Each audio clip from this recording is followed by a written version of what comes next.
Tibbiyot xodimlarining fidokorona mehnati, zamonaviy diagnostika va davolash imkoniyati ko'plab bemorlarni sog'ayib, oilasi bag'riga qaytishiga sabab bo'lmoqda. Miya saratoni kasalligi bilan kurashib, sog'ayishni boshlagan bemor voqeasi so'zimizning yaqqol isbotidir.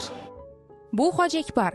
U 16 yoshda. 2023-yildan buyon hayot uni tengdoshlaridan ko'ra og'irroq sinovlardan o'tkazmoqda. Shunga qaramay, uning nigohida umid, qalbida esa ertangi kunga ishonch yashaydi va uning katta orzusi bor. Eng katta orzuyim farmatsevt bo'lish. Hoji Akbarning miyasida o'simta aniqlangan. Avvallari bu tashxis bilan ko'plab ota-onalar chet el yo'llarini izlardi. Bugungi kunga kelib esa zamonaviy diagnostika, yangi davolash usullari hamda malakali mutaxassislar shu yerni o'zi ko'plab bolajonlarga yordam bermoqda. Bu esa sohaga qaratilgan katta e'tibordan dalolatdir. O'zbekiston charigi bari bo'lolmaydi-da. Yuqori texnologik amaliyotlar bajarilmoqda.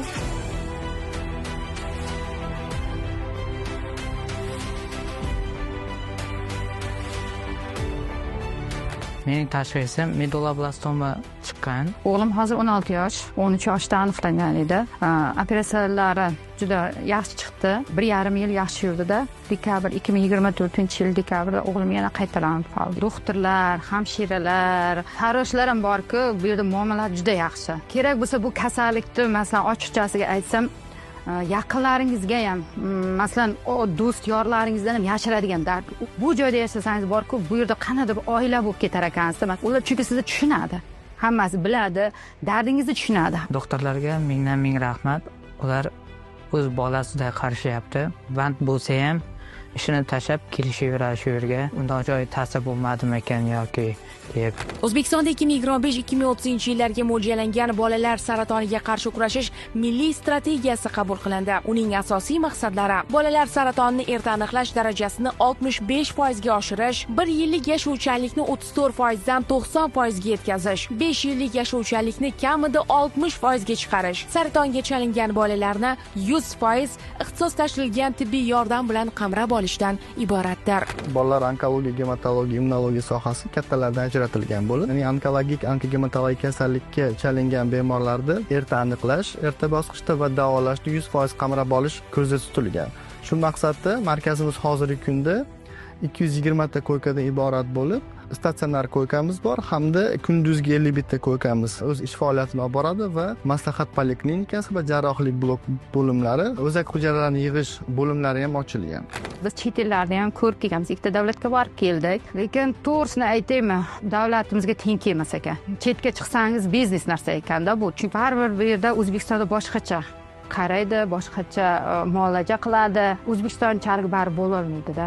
2026-yil 24-iyunda O'zbekiston Respublikasi Prezidenti Shavkat Mirziyoyev saraton kasalliklarini oldini olish, erta aniqlash va davolash chora-tadbirlarini takomillashtirish to'g'risidagi qarorni imzoladi. Ushbu tarixiy hujjat mamlakatda onkologik yordamni tubdan yangilashni yo'l xaritasini belgilaydi. Markazimiz mutaxassislari Avstriyaning Vena xalqaro tibbiyot universiteti qoshidagi AKH klinikasi va Santana klinikalarida o'qib kelib, bosh miya o'smalarini innovatsion metod bilan davolash usullarini o'ylab chiqishdi. Ismingiz nima?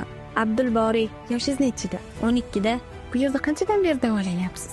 Oktyabr oyidan beri, yaqinda 1 yil bo'ladi. Orzungiz nima? Orzuyim nevropatolog bo'lish yoki-da IT ishnilikka ham harakat qilaman. Doktorlar juda ham zo'r qarashyapti. Hammalariga rahmat.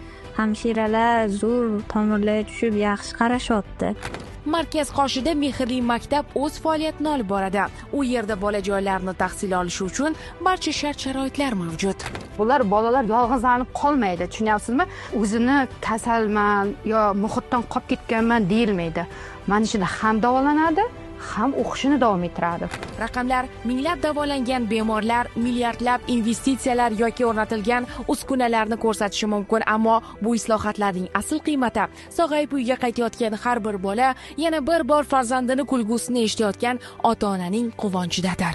Mana shu onkologiya o'tganimizda bu yerda dorilar markaz tomonidan shu tekinga berilyapti, tekinga qarilyapti. Imkon qadar chetdan kelgan dorilarda, masalan, ximiyamiz, dorilarimizni ham tekinga olib berishga harakat qilyapti. Sovuqlik zanjirini uzmasdan turib, biz markazdan viloyatdagi filiallarimizga shu dorilarni o'zlarini bemorlarga yetkazib beryapmiz. Bemorlar Toshkentga respublika darajasiga kelishi shart emas, turar joyida ham shu o'ziga kerakli bo'lgan dorilarni olish imkoniyatiga ega hozirgi kunda. Bu dorilarni kim biz ta'minlayapti? Albatta, davlatimiz tomonidan, davlatimiz rahbarining qator buyruqlari bilan hamma dorilar tekinga bemorlarga yetkazib beriladi. Bu kulgular oddiy kulgu emas. Har biri ortida og'ir muolajalar, sabr va katta jasorat yashiringan. Ular kasallik bilan emas, orzulari bilan yashashni tanlagan bolalar va eng muhimi, bemor bolakaylarning barchasi davlatimiz himoyasida. Ular dard qarshisida yolg'iz emas.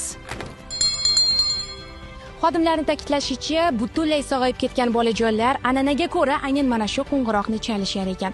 Mazkur qo'ng'iroqni chaladiganlar ko'p bo'lsin.